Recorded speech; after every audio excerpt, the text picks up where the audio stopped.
Olá meninas, minhas margaridinhas, tudo bem com vocês? Sejam muito bem-vindas a mais um vídeo no canal e espero que vocês estejam bem nesse feriado.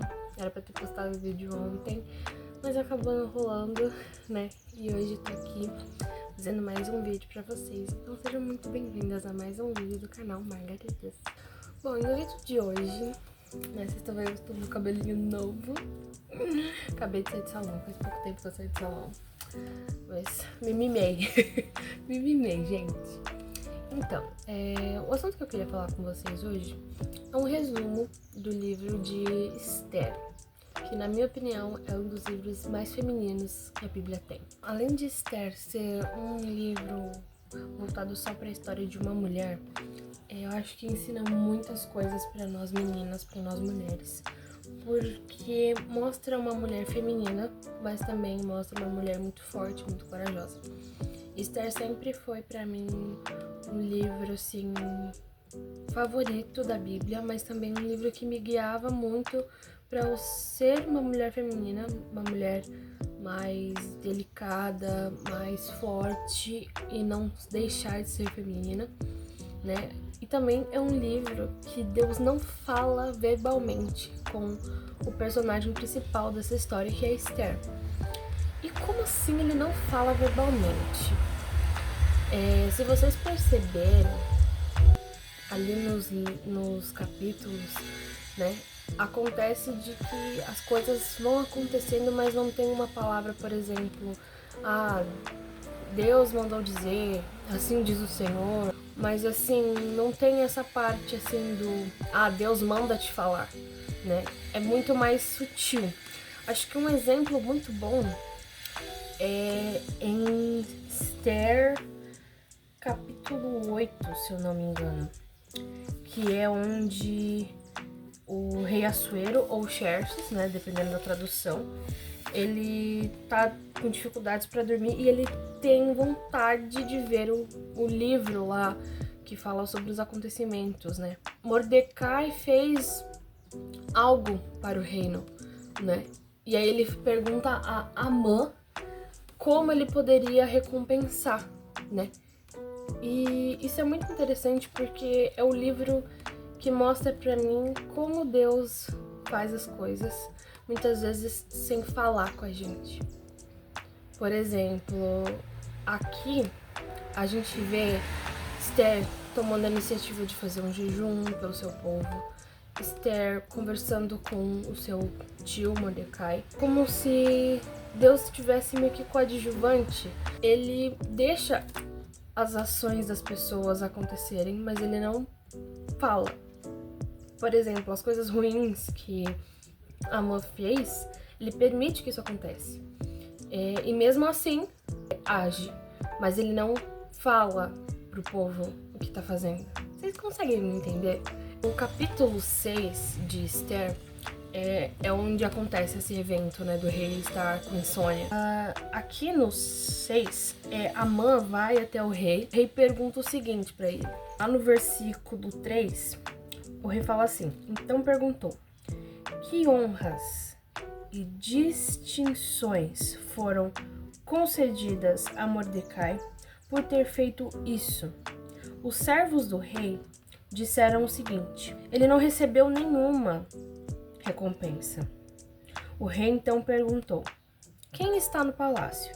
Ora, Amã tinha entrado no pátio externo do palácio real para pedir ao rei que Mordecai fosse pendurado na forca que ele, Amã, havia preparado. Os servos do rei lhe disseram: Amã está no pátio. Então, o rei mandou que ele entrasse. Aí Amã vai lá, conversa com o rei e o rei pergunta: o que deve ser dado a uma pessoa que fez grandes honras ao rei? Daí Amã chega e fala o seguinte: quando um homem a quem o rei gostaria de honrar, que seja trazido os trajes do rei, que o rei costuma usar, o cavalo que o rei costuma andar, e que o cavalo seja entregue a um dos mais nobres oficiais do rei, para que ele o guie e proclame: É isto que se faz ao homem a quem o rei deseja honrar. E ele dizia isso pensando que era ele quem o rei queria honrar.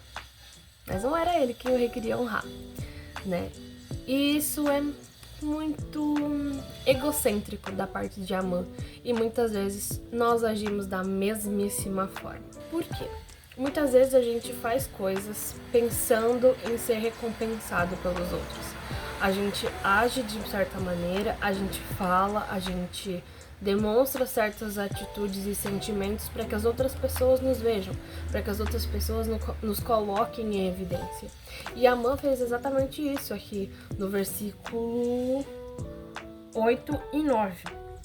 Então, a gente olha assim e fala, nossa, era arrogante esse Amã.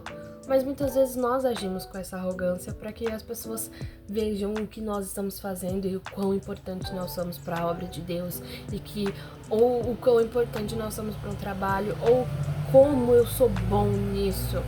E muitas vezes a gente age dessa forma, né? E isso é do ser humano, mas é muito errado. E é uma coisa que Deus não se agrada. E Esther, para mim, além de ser um livro, meu livro favorito, é um livro que mostra assim, Deus age no silêncio.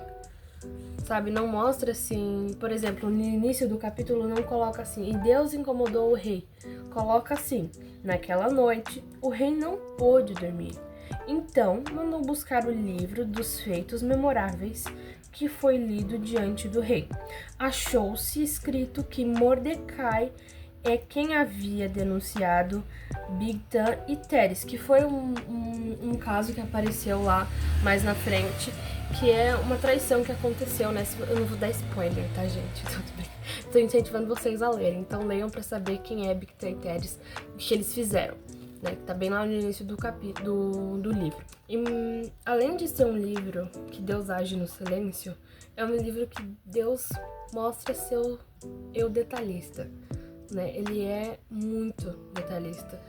Deus coloca as coisinhas, tipo, no mínimo detalhe. E a parte que eu mais gosto é nessa parte do capítulo 8, onde Esther tá requerendo, né, pra que os hebreus não sejam mortos, né? Ela podia ter morrido. Ela podia ter sido morta, ter sido usada como exemplo, como Vasti foi, por desobedecer a uma ordem do rei. Porque naquela época, se uma mulher era convidada à presença do rei e não ia, principalmente se ela fosse uma rainha, ou uma concubina, ou uma consorte, era como se ela dissesse para as outras mulheres, vocês não precisam obedecer aos seus maridos, porque se eu posso, vocês também podem. Então era um exemplo ruim, e ela foi exilada. E Esther, ela foi à presença do rei sem ser chamada. E isso também era um crime. Se o rei não quisesse vê-la, ele poderia mandar matar ela. Poderia ter mandado decapitá-la. E ela não foi decapitada. Ela foi ouvida por ele. Porque dá pra ver também que o cuidado de Deus foi tanto pra Esther que ele fez com que o Xerxes tivesse um amor por ela. Ele, várias vezes, nessa parte onde ela faz um pedido pra ele ir jantar com ela, ele fala, peça o que quiseres, e metade do meu reino te será dado se tu quiser. Se você me pedir, eu te dou metade do meu reino, eu te dou metade da minha riqueza. Que é o precioso de um rei, né? Um reino ser totalmente dele. E ele iria dividir isso com ela, se ela pedisse. Então mostra o cuidado que Deus teve de fazer com que Xerxes se apaixonasse por Esther. E Esther é uma das mulheres que eu mais me inspiro na Bíblia. Porque ela é uma mulher delicada, ela era uma mulher feminina, ela era uma mulher vaidosa, ela arrumava seus cabelos, ela colocava seus brincos, suas joias, inclusive acredito que existia uma certa maquiagem naquela época, então provavelmente ela se maquiava, ela se perfumava, né, porque na época quando ela foi selecionada para ser rainha, ela tinha que tomar banho em óleo de mirra, com leite de cabra e mel silvestre, aquela coisa toda para deixar a pele bem sedosa. Então, a vaidade ela não é pecado, a feminilidade ela não é errada. O errado é quando isso se torna algo muito mais importante do que você estar na presença de Deus. E isso serve para qualquer outra coisa, né? O que Esther nos ensina, o livro de Esther nos ensina é que, além de ser um nome muito lindo, né? Esther é um nome muito bonito, eu acho muito bonito esse nome. Que é a mesma coisa de Radassa, né? é um livro que mostra o silêncio de Deus. Mostra que Deus age no silêncio, né? Não é um livro onde Deus ativamente se aparece em palavras de profetas, em revelação de sonhos ou em ações assim interferidas. Mas é um livro onde mostra o cuidado de Deus mais velado, uma coisa mais assim, parece que foi tudo muito autônomo, mas tinha o dedo de Deus ali. Então, é um livro assim que eu recomendo muito às meninas que estão assistindo. Leiam, releiam, façam anotações. Eu já li esse livro 1 zilhão de vezes. E é isso, meninas. Espero que vocês tenham gostado. E só pra deixar um aviso, na semana que vem eu vou começar com uma sériezinha, vamos dizer assim, de será que é possível ver Deus em tudo? E a gente vai começar a analisar algumas coisas, não evangelisticando ou coisa assim, nem sei se existe essa palavra, gente, pelo amor de Deus. Mas não deixando tudo assim meio crente, né? Mas assim, analisando que muitas vezes a mensagem de Deus pode ser passada até através de uma música de desenho. Eu espero que vocês tenham gostado. Então, foi isso o vídeo de hoje. Se inscreva no canal, curte, comenta, compartilha. Comenta aí pro YouTube entender que isso é uma coisa que você se interessa.